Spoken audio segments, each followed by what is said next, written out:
আজকে আমাদের আলবেরা হসপিটালে আরেকটা মেয়ে বাবু হয়ে গেল মাশাআল্লাহ 2 কেজি 700 গ্রাম। বাবুটা কিন্তু ডেট ওভার হওয়ার 3 4 5 6 7 8 9 10 11 10 দিন পরে হলো।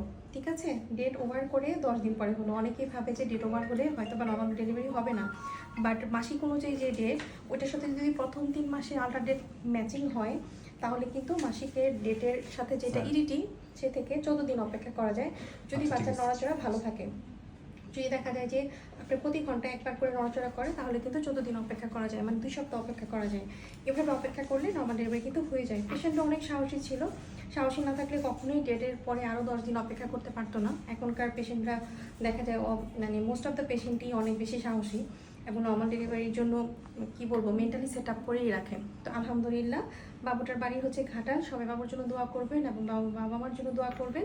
আর যেটা সবসময় বলি যে যখন ওটিতে একটা পেশেন্ট তোলা থাকে নর্মাল ডেলিভারির জন্য তখন আসলে হাজব্যান্ড অ্যালাউ, আর যখন 2টা পেশেন্ট থাকে তখন আসলে কোনোভাবেই হাজব্যান্ড অ্যালাউ না। কারণ 2টা পেশেন্টের মেয়ে মানুষ, তো 2জনের হাজব্যান্ড হচ্ছে আলাদা আলাদা পার্সন, সেই ক্ষেত্রে কোনোভাবেই অ্যালাউ না। আর একজন পেশেন্ট থাকলে অবশ্যই হাজব্যান্ড আমরা অ্যালাউ করি। তো সেই ক্ষেত্রে অবশ্যই আপনাদেরকে বুঝতে হবে বিষয়টা। তো সবাই ভালো থাকবেন, আর যে যেখানে থাকেন সেখান থেকে নর্মাল ডেলিভারির চেষ্টা করে যাবেন। আল্লাহ হাফেজ, আসসালামু আলাইকুম।